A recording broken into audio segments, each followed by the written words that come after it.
Good evening and welcome to Prime Business. I am Pius Kojo Baka. Passengers flying outside Ghana with some airlines are expected to face some delays tonight. This follows the IT software disruption that hit several carriers across the world today.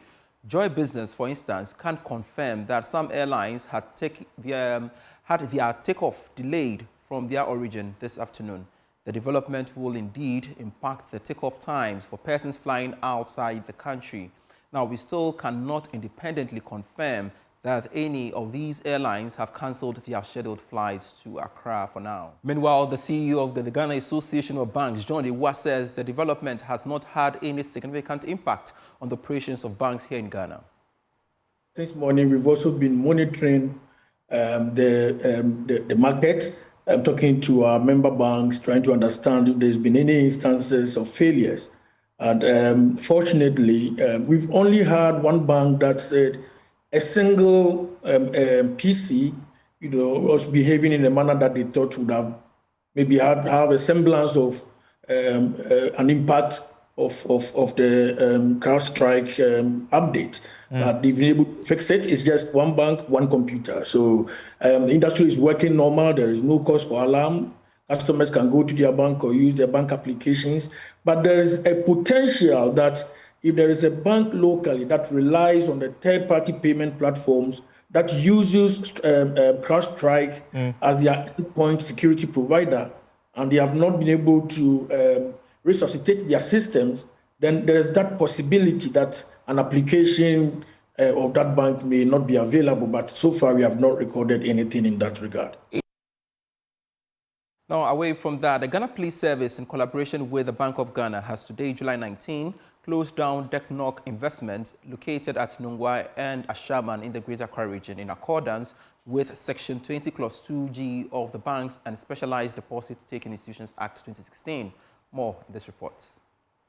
Released by the BOG said Deknok Investment was engaged in unauthorized deposit-taking, contrary to Section 6 of Act 930. The statement said the Ghana Police Service is conducting further investigations into the operations of Deknok Investment. It advised all customers of Deknok Investment to remain calm while investigations continue and added that the general public and all stakeholders will be informed on subsequent actions. The bank said it will continue to clamp down on illegal deposit-taking operations and all offenders shall be dealt with in accordance with the law.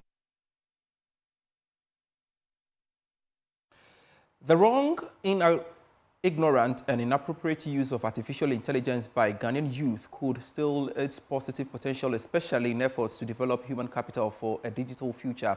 This could also lead to unhealthy over-reliance, ethical breaches, and data privacy risks, and that could cause unintended harm to others, hinder critical and creative thinking.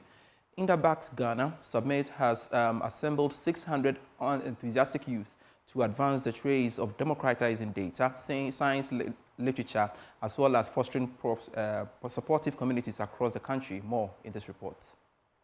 The unsafe and unfamiliar usage of artificial intelligence tools in sectors of education, technology and business are a growing concern. The IndabaX Ghana 2024 Summit in Kumasi has gathered technology enthusiasts under the theme Unleashing the Potential of AI through Grassroots Engagement. The three-day event has assembled Ghanaian youth in a stimulating discussion on data science, machine learning and artificial intelligence. Executive Chair of the Conference Steering Committee, Delali Agbenyega, says the grassroots engagement of youth will facilitate positive awareness of potentials of artificial intelligence. And the whole world is now doing artificial intelligence. So the purpose of this conference and really the mission is to actually build capacity and create awareness about AI and how we in Ghana can also take advantage of AI in various sectors that we have in the country to actually improve our systems and processes. The program that we'll be handling today, there is a whole talk and session on AI ethics so that we are involving the grassroots. Because if you are building a system and you are not involving the people that you are building it for, you end up building something that is not useful to them or something that will actually hurt them. And so once we acknowledge the good side of AI, we are also careful about the training that we are giving with AI to ensure that it's built details responsibly, that the data we are using to build AI is not biased. The summit assembled technology experts and data scientists across the world to engage and mentor the enthusiastic participants. Associate Professor, Responsible AI Lab, KNUST, Professor Jerry John Ponyo, says the country should plan strategically for AI adoption. 97 million new jobs are actually going to be created as a result of AI. And AI is affecting key areas of the economy like agriculture, like healthcare, like energy, like anything that you can ever think of in the finances and even in business. And primarily what that means is that we need to strategically position ourselves as a nation to be able to maximize the benefits as far as AI is concerned. There has been a lot of concern with reference to the negative effects of AI. But what we will want to say from the Responsible AI Lab angle is that let's harness the positives and guard against the negatives. Vice Chancellor Kwame Nkrumah University of Science and Technology, Professor Mrs. Rita Akosia-Dixon disclosed that the university is preparing to build capacity for KNUST staff on AI. The university is preparing to organize a summer school for all staff on AI. We are very keen. We must build capacity not just for students, but also for staff. And I want to use this opportunity to encourage all staff that when the call comes, please be part of it. The whole concept and idea is that at the end of the day, we do not want to leave anybody behind. This year's conference marks the 5th anniversary of IndabaX Ghana. Reporting for Joy News, my name is Clinton Yaboa. Public relations professionals have been urged to consider the emergence of technology to innovate and embrace some form of creativity in their line of duty. Well, this is critical to meeting the growing demand of the general public as more policies are being implemented. Chief Executive Officer of the Association of Banks, John Iwa, made this call at the launch of the 50th anniversary celebration of the Institute of Public Relations. For people like me who are not directly linked to the institute per se, and sometimes we can be lost in our way because there are some important institutions, not of state, but organizations that as professionals we should take cognizance of that, but we are unable to link their conduct and duties properly to what we do, but they are very relevant to the cause. And having been in the corporate world for a while, I know the role that PR plays. And I've been in rooms where it's become like a war room, where you have the PR people who are holding the fort. Unfortunately, as has happened in the past, we've, as corporate bodies, relied heavily on our PR only when there's crisis. But we want PR to be upfront so that we prevent crisis from happening. So, yeah, and a lot has been said about the upcoming elections. We as banks are very much interested. We are, they say, a very important component of the country. Financial issues are more or less national security issues. So we are very much interested in what is going to happen. And as PR experts, we are looking up to you to give out the narrative that will drive confidence in the country. Away from that, the Institute of Directors Ghana is partnering with state institutions and various regulatory bodies to ensure best corporate governance among businesses. The president and chair of the Governing Council of the Institute, Reverend Angela Carmen Apia, noted that the Institute hopes to achieve its mandate of ensuring high corporate leadership standards through sustainable partnerships and training. She has been speaking to Joy Business at an induction ceremony for 184 new candidates into the membership of the Institute. In all, 6 fellows, 171 members, and 7 associates were inducted into membership by the Institute of Directors Ghana. It aims to become the leading reference for directorship, leadership, and governance by championing best practices in corporate governance to promote sustainable socio-economic development. The institute, which has been in existence for 25 years, also promotes director professionalism through advocacy, training and research. Speaking to Joy Business at the induction ceremony, President and Chair of the Governing Council of the Institute, Reverend Angela Carmen Appiah, noted that the Institute is poised to ensure high corporate leadership standards through sustainable partnerships and trainings. Ensuring that we carry this through sustainably are the partners, if I may say, not just developmental partners, but the Bank of Ghana itself supporting the IOD to develop what we call the National Governance Code. It's a code of best practice.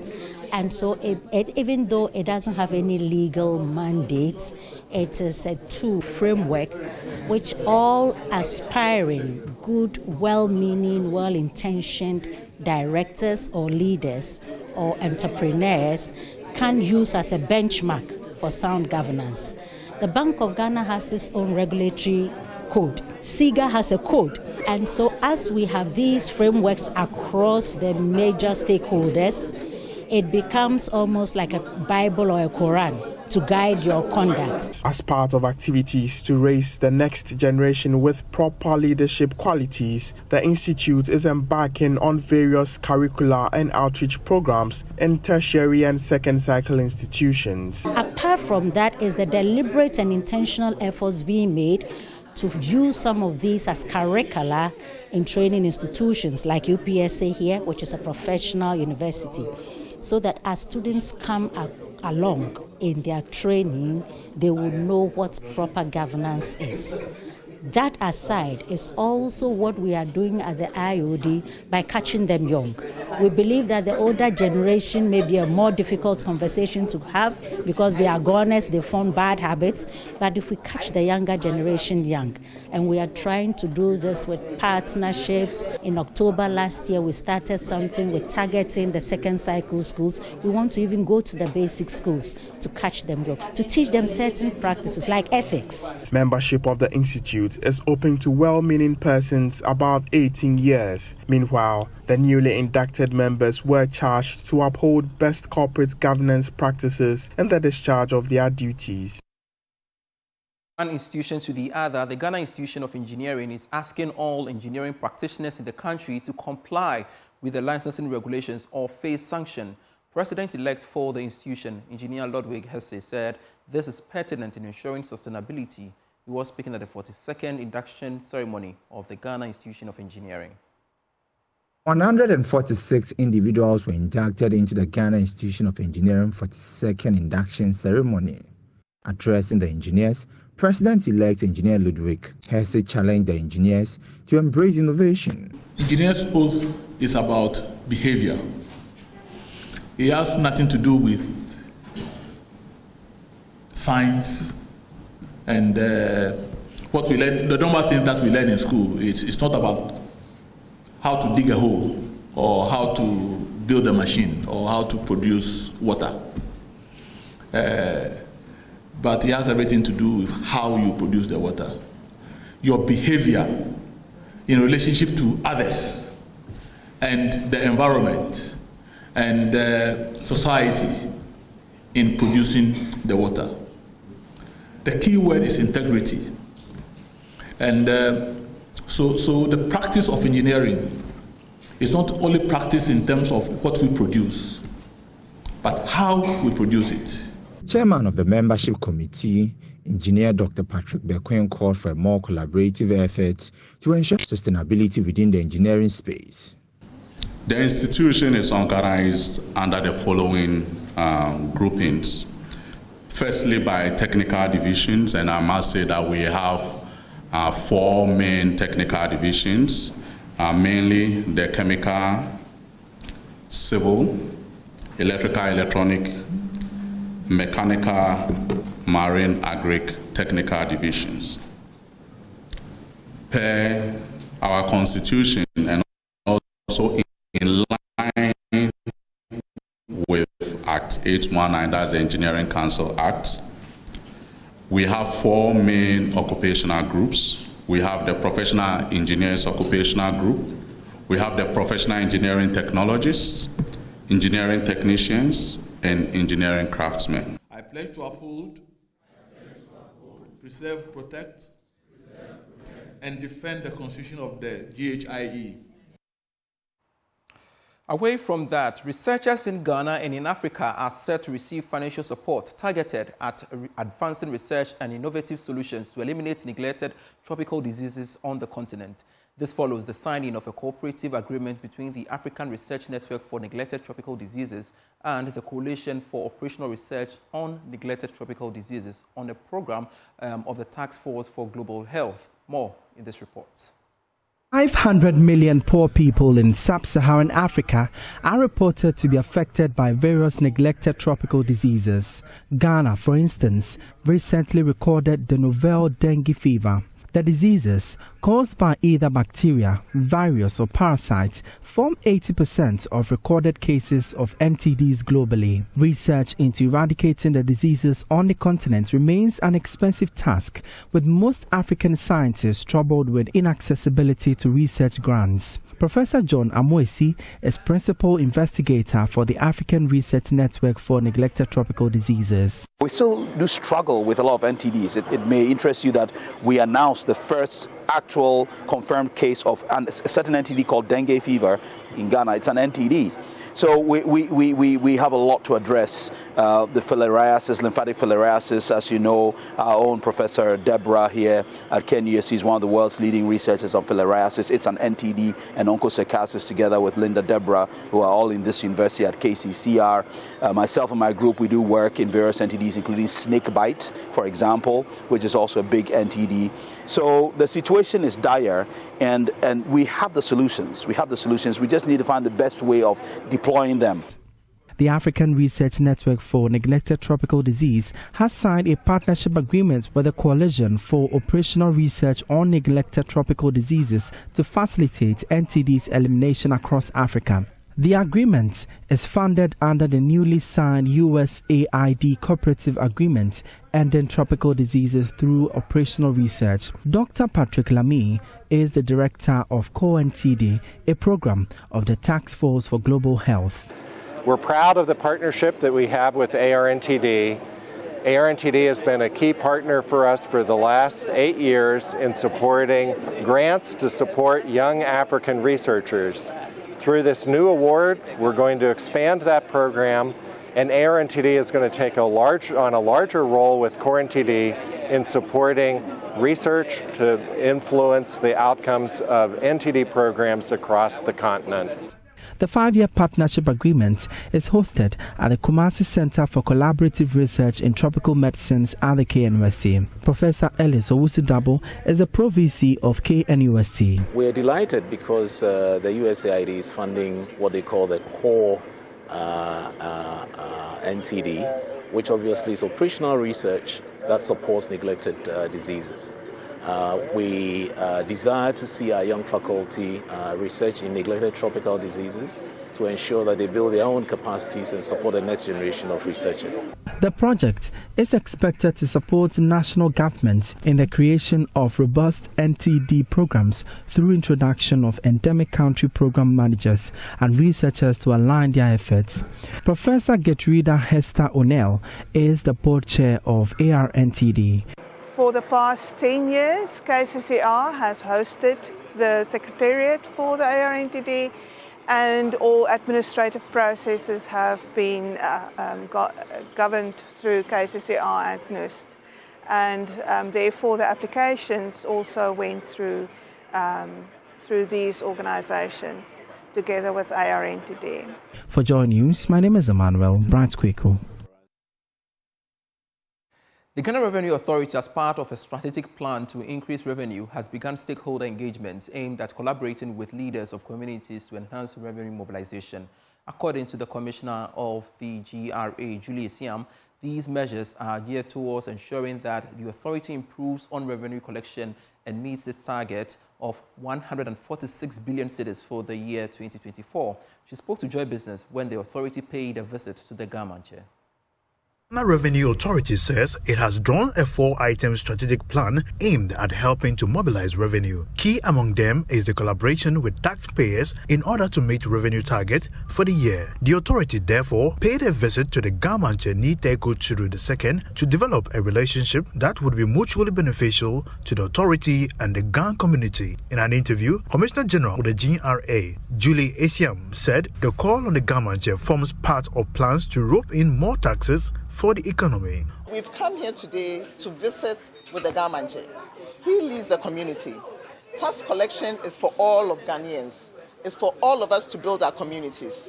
What better way to start our efforts than to come to the leg or the feet of the leadership? So we are here today to speak and to collaborate and to dialogue with the leadership to help us, to be with us and lead us in the work that we do. It's going to increase revenue, it's going to increase taxes, it's going to build collaboration. This is the fundamental reason why we're doing this, right? It also helps with tax education. What better way for the leadership of communities and the leadership of Ghana State to actually go out and reason with taxpayers why we pay taxes.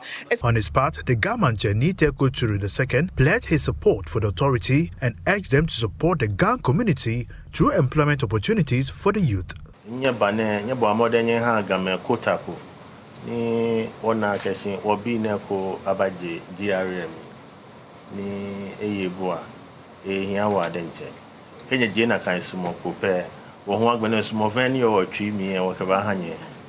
The Ghana Revenue Authority exceeded the cumulative mid-year target of 138.6 million Ghana cedis, which represents a 0.2% increase. And that's all in this package by way of Prime Business. I am Pius Kojo Baka. For more stories, do log on to myjoyonline.com/business. International flights from Accra affected by global software disruption. And it was our lead story in this bulletin. Also on that portal, aggressive expenditure cuts immediate solution to cedis depreciation. That's according to Ishmael Yamson. More stories when you log on to myjoyonline.com/business. Do enjoy the rest of your weekend. Bye.